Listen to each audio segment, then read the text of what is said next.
Bismillahirrahmanirrahim. Assalamualaikum warahmatullahi wabarakatuh. Jumpa lagi di channel saya, Lolita Sari.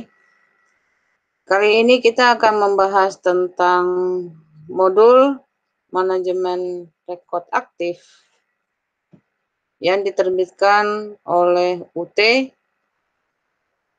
yang dikarang oleh Desi Pratiwi. Pada pertemuan yang lalu kita telah bahas tentang konsep arsip, dan kemudian hari ini kita akan bahas tentang modul 2, konsep pengelolaan arsip dinamis. Dan kemudian di dalamnya nanti akan bahas tentang beberapa hal, dan kali ini akan kita bahas pertama, yaitu tentang prinsip-prinsip pengelolaan arsip. Pembahasan ini sangat berguna bagi Anda yang sedang sedang mengelola arsip, khususnya arsip dinamis aktif, dan kemudian sangat bermanfaat bagi mahasiswa universitas terbuka yang sedang mengambil mata kuliah manajemen arsip aktif. Sebelumnya saya akan menceritakan dulu bahwa bagaimana sih pengelolaan arsip di masa lalu. Karena dalam modul ini juga menceritakan bagaimana sih pengelolaan arsip di masa lalu. Jadi nanti akan terlihat, oh masa lalu seperti itu dan masa sekarang seperti ini. Sejarahnya. Di masa lalu bahwa pengelolaan arsip dinamis pada umumnya sebagai kegiatan pemeliharaan pencatatan secara terpusat untuk berkas kebijakan dan korespondensi. Artinya pada masa itu hanya sebatas untuk memelihara dan mencatat. Ini sudah suatu hal yang luar biasa ya. Dan dikhususkan untuk hal-hal yang bersifat arsip-arsip yang bersifat kebijakan dan korespondensi. Korespondensi di sini adalah surat menyurat ya. Kalau enggak yang disebut dengan tata persyaratan. Kemudian penekanannya pada kontrol yang terpusat sehingga setiap orang dalam organisasi dapat menemukan berkas apa yang ada dan duplikasi dapat dihindarkan. Di sini agak berbeda ya dengan zaman sekarang bahwa duplikasi di era sekarang ini sangat banyak ya. Segalanya serba fotokopi. Artinya arsip bisa difotokopi. Nah, waktu itu masa lalu itu kontrol terhadap arsip itu sangat ketat ya karena terpusat ya. Sehingga terjadinya penduplikasian atau fotokopi terhadap suatu arsip itu sangat sulit untuk dilakukan. Mungkin terkait dengan masa itu mungkin belum ada mesin fotokopi atau mungkin sebagainya.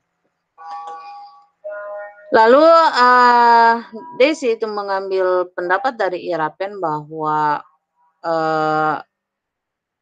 pengelolaan arsip dinamis memiliki sejarah panjang, namun secara istilah baru dianggap sebagai profesi penting di paruh abad ke-20. Tetapi pengelolaan arsip dinamis sebagai sebuah fungsi sudah ada selama 7.000 tahun. Artinya yang terjadi pada masa lalu ini sebetulnya disebut sebagai arsip dinamis aktif ya. Kemudian secara keilmuan itu disebutkan oleh Irapen. Sebagaimana tadi setelah saya jabarkan. Kemudian disebutkan pula bahwa 5.000 sebelum Masehi, bangsa peradaban Sumeria membuat arsip pertama kali di Tanah Liat. Arsip ini dijadikan sebagai dokumen tertulis saat itu, andai sampai ini masih ada, maka akan dipertimbangkan menjadi arsip sejarah karena arsip ini berkenaan dengan arsip masa lalu. Artinya pada masa itu, ya 5.000 sebelum Masehi, masa itu bahwa arsip itu bisa berupa terbuat dari atau terbentuk dalam tanah liat atau mungkin kulit binatang atau mungkin daun ya yang bisa dijadikan alat informasi yang untuk tertulis gitu ya. Dan disebutkan bahwa seandainya, arsip itu ada yang terbuat dari tanah liat maksudnya, maka pasti akan disimpan sebagai apa ya, sebagai arsip sejarah. Oh ternyata zaman lalu itu ada arsip berbentuk tanah liat. Sebenarnya zaman sekarang juga, apa ya, arsip itu bukan hanya berbentuk apa ya, berbentuk kertas sebetulnya. Ada juga arsip yang berbentuk apa ya, minyak bumi atau isi-isi yang dalam minyak bumi. Saya pernah melihat bahwa, di apa ya, di Record, Center apa saya lupa namanya, tapi di sana di apa, arsip itu bukan sebagai bentuk kertas, tetapi dia berbentuk apa ya, bongkahan-bongkahan minyak yang akan diteliti oleh para peneliti ahli bumi atau ahli perminyakan. Jadi arsipnya adalah dalam berbentuk minyak. Oh, minyak ini kadarnya sekian dan sekian dari kedalaman kelautan dan sekian. Jadi memang, arsip itu tidak apa, dari awalnya memang bukan berbentuk kertas ya, berbentuk kertas itu setelah adanya teknologi informasi dan sebagainya. Tapi, untuk tanah liat itu sendiri sebagaimana yang dilakukan oleh bangsa peradaban sampai sekarang pun masih masih ada seperti itu, masih disimpan bahkan. Karena dari tanah itu bagaimana struktur dan komposisi dan sebagainya itu dilakukan oleh para ginekologi dan itu dijadikan arsip. Jadi arsip mereka adalah berupa bukan hanya berbentuk kertas tetapi juga bisa berbentuk tanah liat atau mungkin yang ahli-ahli perminyakan berbentuk minyak gitu ya. Ini sebagai gambaran tentang arsip di masa lalu maupun masa sekarang. Jadi zaman itu arsip Sumaria berkaitan dengan masalah-masalah bisnis yang dikelola oleh para pendeta kuil yang mengontrol ekonomi Sumaria. Nah, artinya waktu itu, arsip itu, zaman Sumaria ya, bahwa pengelolaan arsip itu dilakukan oleh para pendeta. Jadi luar biasa ya, arsip dijadikan suatu alat pengontrol ekonomi, ya, alat pengontrol ekonomi bangsa Sumaria. Even sekarang ya, bahkan sekarang. Arsip bisa dijadikan alat kontrol.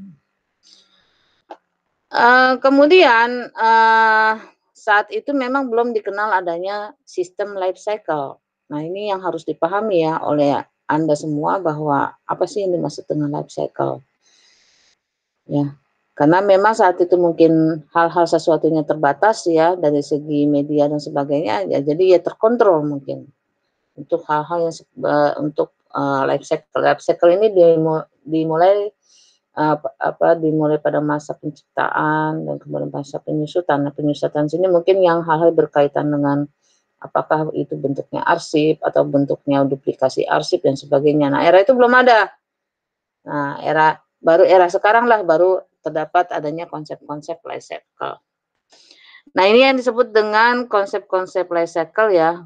Di sini ada namanya life cycle berarti kan dia berputar gitu ya, berputar bulat gitu ya. Dimulai dari tahap creation, distribusi, tahap use, tahap maintenance dan tahap disposal. Ini yang harus dipahami ya, dipahami oleh para mahasiswa kearsipan maupun para pemerhati kearsipan ya, ini harus dipahami.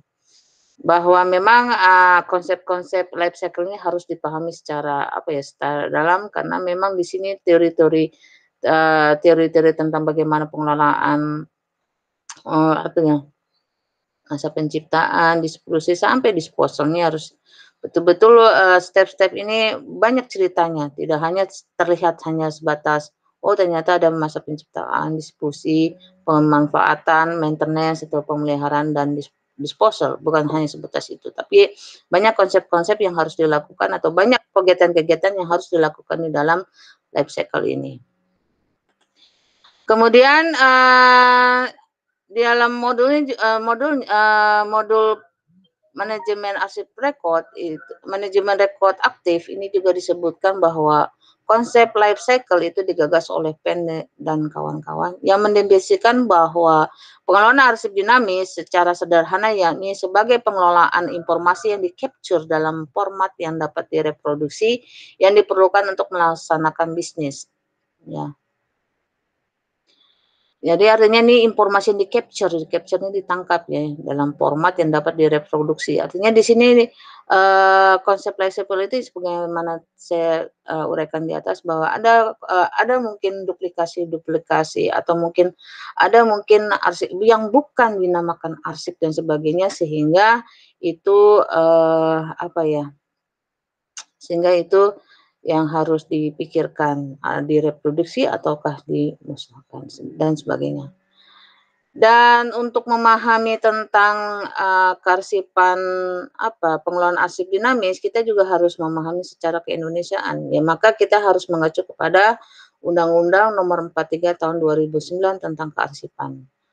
Di mana pengelolaan arsip dinamis disebutkan pada pasal 1 nomor 26 menyebutkan bahwa pengelolaan arsip dinamis diartikan sebagai proses pengendalian arsip dinamis secara efisien, efektif, dan sistematis meliputi masa penciptaan, penggunaan, dan pemeliharaan serta penyusutan arsip.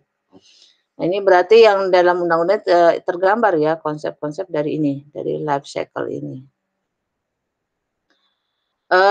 Kemudian apa sih peran dari pengelolaan arsip dinamis? Nah, perannya ini harus kita lihat ya, sejauh mana sih peran mereka gitu ya. Nah, arsiparis harus menunjukkan kepada manajemen mungkin organisasi atau mungkin pimpinan dan sebagainya, manfaat, biaya, dan efisien yang dapat dicapai dari praktik pengelolaan arsip dinamis yang baik. Jadi, artinya bahwa arsiparis dengan keahliannya, dengan mengelola arsip, maka dia akan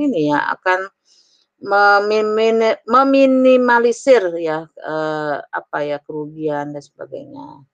Dan efisien dalam memanage waktu ketika temu balik arsip.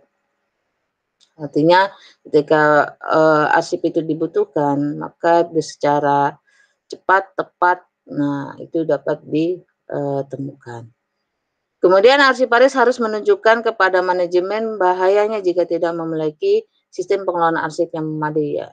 Karena itu dikhawatirkan akan hilang dan sebagainya. Nah, inilah kedua keahlian atau peran dari pengelola arsip atau arsiparis ya. Di mana nanti seberapa manfaatkah dari ada konsep-konsep dari kelola arsip dinamis secara baik. Kemudian manfaat pengelolaan arsip dinamis ini ada 6 ya. Yang pertama adalah menyusun kebijakan dan standar. Ini harus dibuat suatu kebijakan dan standar ya karena arsip itu memang berbeda dengan perpustakaan mungkin ya berbeda ya. Karena perpustakaan dia sudah memiliki standar tetapi kalau untuk kearsipan itu dia berbeda, unik dia, tergantung dari fungsi dari organisasinya itu sendiri. Makanya setiap setiap lembaga atau setiap organisasi ya unit kearsipan itu ya akan atau harus membuat suatu kebijakan tersendiri. Kemudian menetapkan tanggung jawab dan otoritas. Nah, ini harus ya siapa sih yang bisa mengakses dan sebagainya. Siapa sih yang dapat menciptakan arsip dan sebagainya. Dan ketiga, menetapkan dan menyebarkan prosedur dan pedoman. Nah, ini harus dibuat semacam SOP dan sebagainya. SOP itu standar operasional prosedur dan sebagainya. Dan pedoman-pedoman. Dan keempat, menyediakan berbagai layanan terkait dengan pengelolaan dan penggunaan arsip. Nah, ini layanan-layanan ini ya itu ya, untuk misalnya ada yang untuk memanfaatkan arsip dinamis, bagaimana caranya dan sebagainya. Kemudian kelima, merancang, mengimplementasikan, dan mengatur sistem khusus untuk pengelolaan arsip. Nah, ini harus membuat satu sistem khusus ya, apakah sistem itu memakai ISO atau harus memikirkan juga era sekarang apalagi ya, apakah bersifat manual ataukah sudah mulai memikirkan digitalisasi dan sebagainya. Nah, kemudian ini terlihat dari keenamnya yaitu mengintegrasikan pengelolaan arsip dinamis ke dalam sistem dan proses bisnis. Nah, ini artinya bahwa sistem itu harus sesuai fungsi-fungsi bisnis yang ada di suatu lembaga. Kemudian selanjutnya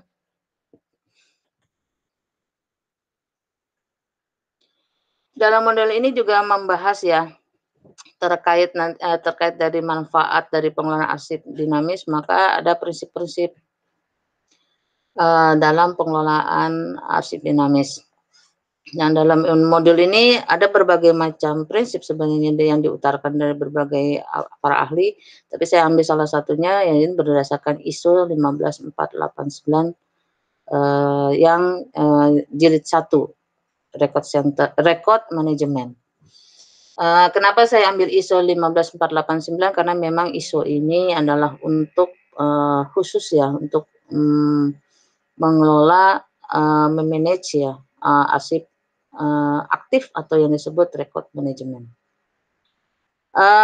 Disebutkan bahwa berdasarkan ISO 15489-1 itu record management, arsip dibuat, diterima, dan digunakan dalam rangka melaksanakan aktivitas bisnis ya. Ini jelas ya, kalimatnya jelas bahwa arsip dibuat, diterima, dan digunakan dalam rangka melaksanakan aktivitas bisnis. Jadi dari hasil aktivitas ini maka akan menimbulkan arsip. Prinsip-prinsip kelola arsip dinamis ini, dari ini ya, dari ISO 15489 bahwa yang pertama ini ada banyak ya, ada kalau tidak salah ini ada sampai prinsipnya itu sampai 11 ya. Kita nanti uraikan satu-satu yang perlu diuraikan. Yang pertama, menentukan arsip apa yang harus dibuat dalam setiap bisnis proses dan informasi apa yang dibutuhkan untuk dimasukkan ke dalam arsip ya. Jadi ini harus ditentukan ya, arsipnya, arsip apa aja sih itu yang akan timbul dan sebagainya. Jadi ini penentuan arsip ya, apakah ini arsip atau ini bukan arsip. Nah, ini harus dijabarkan atau difikirkan. Ini suatu ini ya, suatu tantangan bagi arsiparis ya, apakah ini arsip atau bukan arsip dan sebagainya. Dan kemudian menentukan format dan struktur arsip yang harus dibuat dan di-capture serta teknologi yang digunakan. Nah, ini ya, formatnya seperti apa dan teknologi yang akan digunakan seperti apa, cocok atau tidak untuk suatu lembaga, disesuaikan dengan fungsi dari lembaga itu sendiri. Kemudian menentukan metadata apa saja yang harus dibuat dalam arsip dan melalui proses arsip serta bagaimana metadata itu akan tepat dihubungkan dan dikelolanya. Metadatanya harus jelas ya. Misalnya nomor surat atau tanggal surat, siapa menciptakan, otoritasnya siapa, dan sebagainya. Itu metadatanya harus jelas disesuaikan dengan standar-standar kearsipan. Kemudian menetapkan ketentuan-ketentuan untuk temu balik, penggunaan dan transmisi arsip antara proses bisnis dan pengguna lain, serta berapa lama arsip disimpan untuk memenuhi ketentuan tersebut. Nah, ini bisa berupa apa ya, merancang suatu klasifikasi atau mungkin merancang juga apa ya, jadwal retensi arsip dan sebagainya. Ini prosesnya sangat panjang ya, sangat panjang, yang membutuhkan koordinasi dengan unit-unit lain. Kemudian memutuskan bagaimana mengatur arsip sehingga dapat mendukung ketentuan untuk penggunaannya. Nah, ini mengaturnya seperti apa? Itu harus diputuskan bersama. Menilai risiko yang dipersyaratkan oleh kegagalan untuk memiliki otoritas arsip aktivitas. Nah, risikonya seperti apa? Apakah nanti ya, arsip ini akan berisiko apa ya, ketika misalnya terakses luar akan merugikan lembaganya atau organisasinya. Nah, ini harus dipikirkan ini. Sehingga nanti ada suatu konsep keamanan arsip, akses keamanan arsip dan sebagainya. Ketujuh, melestarikan arsip dan membuatnya dapat diakses dari waktu ke waktu dalam rangka memenuhi ketentuan bisnis dan harapan komunitas. Nah, ini ada konsep-konsep pelestarian, apakah perlu dialih mediakan dalam bentuk digital ataukah memang tapi tetap harus apa ya, harus yang aslinya atau dalam bentuk fisik wujudnya itu harus dipelihara.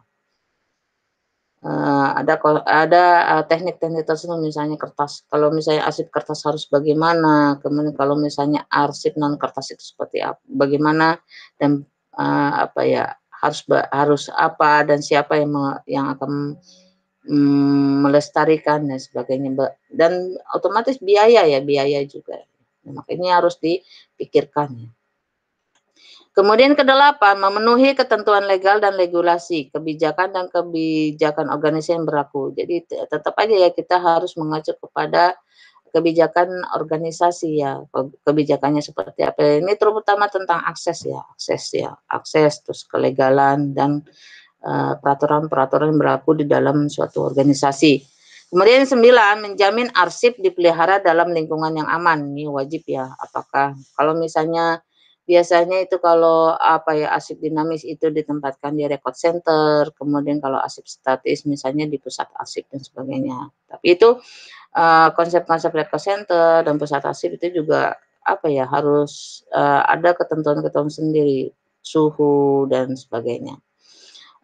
Kemudian menjamin arsip dipelihara hanya selama diperlukan. Nah, ketika memang diperlukan ya kita pelihara, ketika tidak diperlukan maka akan dimusnahkan. Tapi dengan harus melalui syarat-syarat atau tahap-tahapan tertentu. Jadi kita tidak mudah juga untuk memusnahkan arsip gitu ya.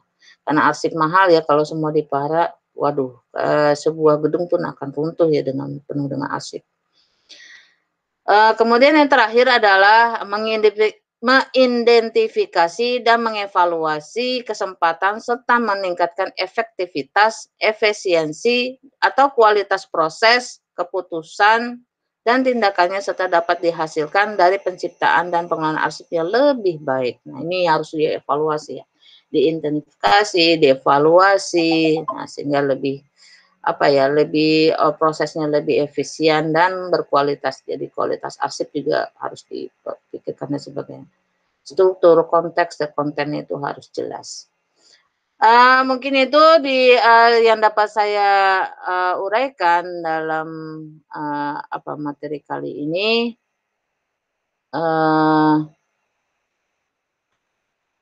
Nanti kita akan lanjutkan pembahasannya lebih lanjut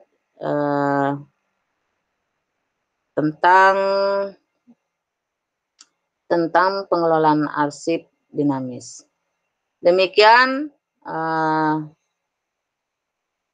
saya tutup, saya akhiri.